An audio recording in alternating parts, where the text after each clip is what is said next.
Mike, I didn't mean to make you uncomfortable.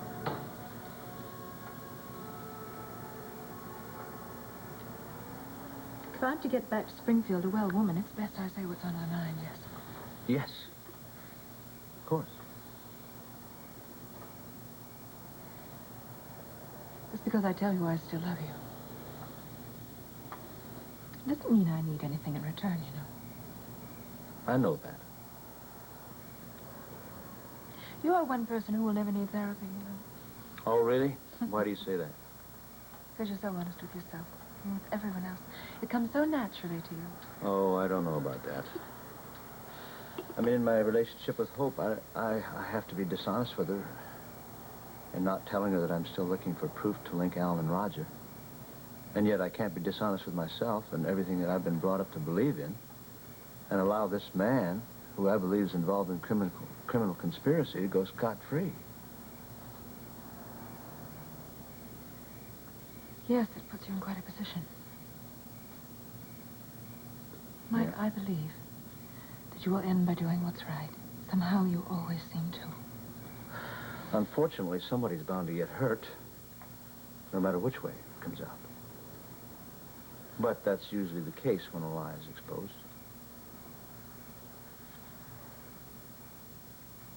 There is something else that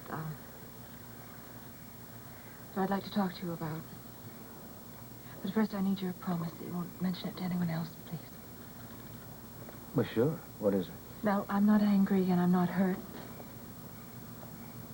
At least I'm not angry and hurt now. But I need to talk about it. I need to clear the air. Well, what is it? Before I left Springfield, I learned, quite by accident, that you and Justin and Ross and Jackie, of all people, all knew that Philip was not my natural son. Oh, no. Well, how did you find that out?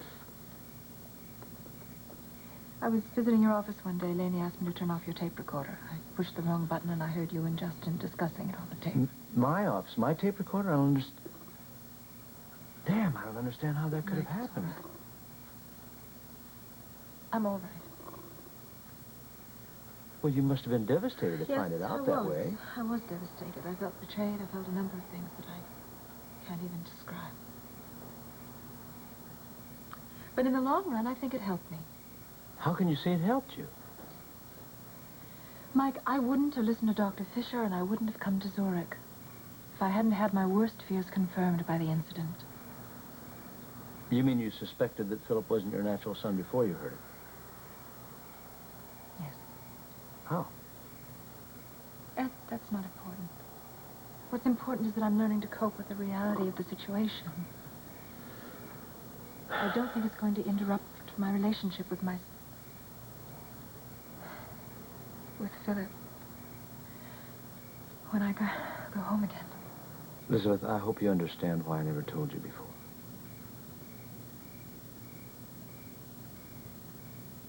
I know that I've been under a doctor's care ever since I found out. Mike, yes, I think you cared and I think you were concerned about what would happen to me if I ever found out. Believe me, I've hated myself for not telling you. Don't. I am all right. I am truly all right.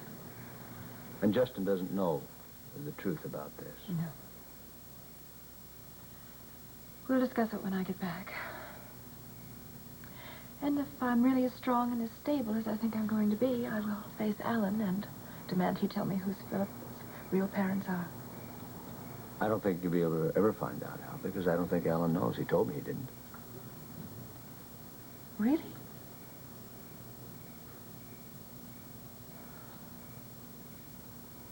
Well, then I'll have to learn to live with that. And just hope that Philip's real parents never try to take him away from me. Oh, I don't think that'll ever happen. He's been the center of your life for as long as I've known you. Yes, someone else pointed out to me the other day that I had given up the man that I loved. To marry another man who could give Philip a father figure to look up to. You see what I meant when I said one problem compounds another? Yeah. But no woman I've ever known could have been more of a mother than you have been to Philip. So whether you actually gave birth to him or not doesn't matter. You're a mother in the true sense of the word. I want very much to feel that way.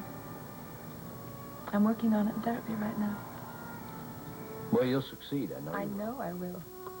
I really do. A few months ago, I didn't feel that way, but now I think I'll go back to Springfield a very healthy and whole person. I really do. Well, I'll drink to that. I would like to drink to us. And to what might have been.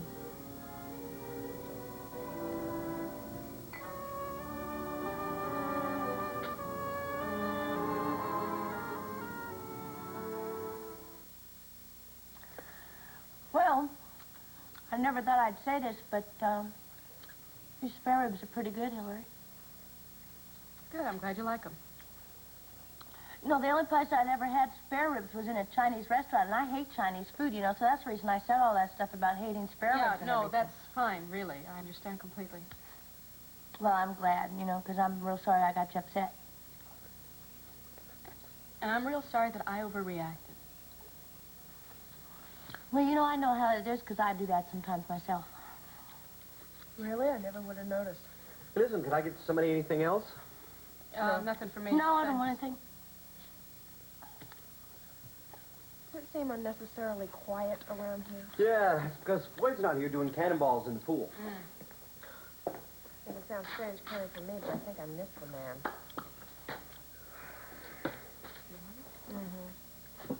I think things are starting to get to me. I think I better... I have an announcement to make. Can I make an announcement? Sure. Sure, yeah. You're here. All right, quiet. In case nobody's noticed, I haven't been my usual cheerful self. Yeah. I know. No comment. All right. That is going to change. From this moment on, the next guy that asks me out is going to get the biggest, fastest yes he has ever heard in his life. Hooray! Good news. I just wonder what took you so long.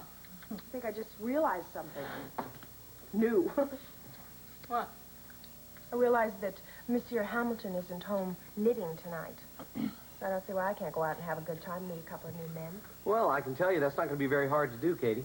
Yeah, you don't even have to go out either. Just go to work and look around at all the residences and interns that are... Because, well, they're all interested in you. They told me so. Oh, yeah? What'd you tell them? Oh, well, I just told them that you're still upset over Mark, and that's going to take a long time. I didn't really say that. I was just kidding. I don't talk about people's love lives. Well, it doesn't really matter anyway. I mean, doctors aren't going to be on my list, so they're going to be safe. Don't worry about it. I know. They keep the craziest schedules. You can say that again. I mean, you're not even a full-fledged doctor yet. Yeah, I know, but I'm hoping it's going to get better. Well, and you coach Morgan and everything? How's that going? Well, actually, I am beginning to see some improvement. You know, I told Tim the same thing. He stopped by before I left over there. Oh, what were Tim and Morgan doing tonight? I don't know. I didn't ask him. Oh, I'm just surprised because you usually ask them to join us. Yeah, well, I guess I just didn't think of it. What can I say?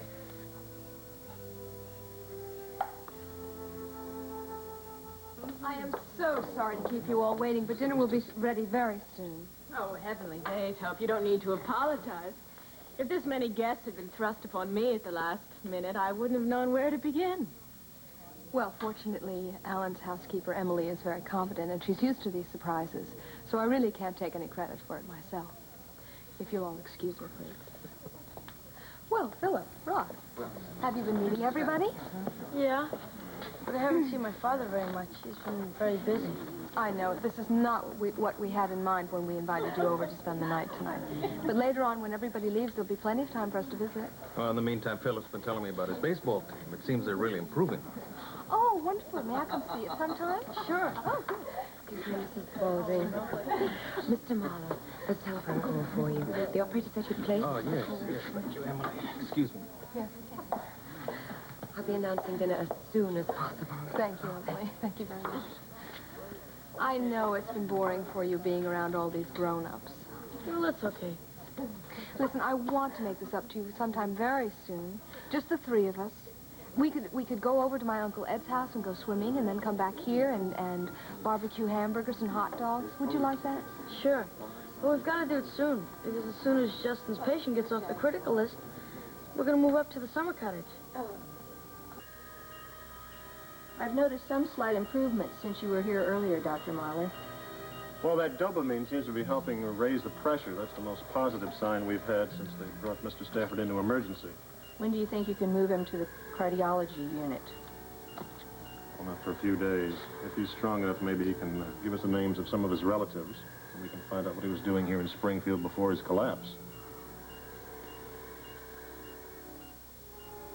Yes, that's right, Lucille. The time was right, so I dropped Amanda's little secret to that friend of mine I was telling you about. Tonight.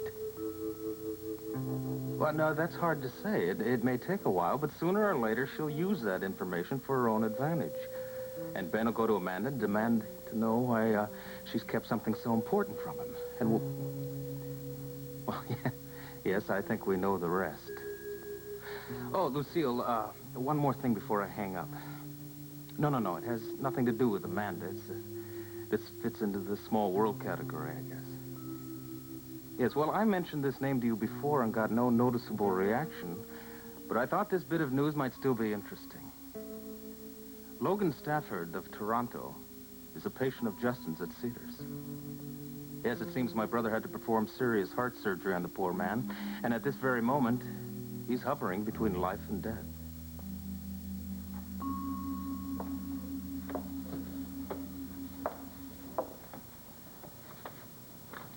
I'm sorry I kept you up until 2 in the morning, but seeing you was about the nicest surprise I've had in a long time. Me too. I am so glad you were there to listen to all of it. I told you I'd be there for you, even if it's in Zurich, Switzerland. You have no idea how good it feels to have it all out on the table. I kept everything inside for such a long time. The fact you can talk about it means you're going to be home soon, doesn't it? Maybe. Well, I'd like to go to the airport with you in the morning, but I have an appointment with Dr. Burnoff. I shouldn't cancel it. No, that's all right. I understand. So, have a safe flight. Thank you. Good to see you.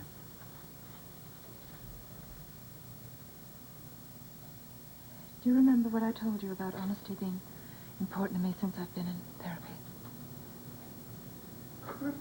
Yeah. I wish you'd hold me for a minute. I need to feel your arms around me.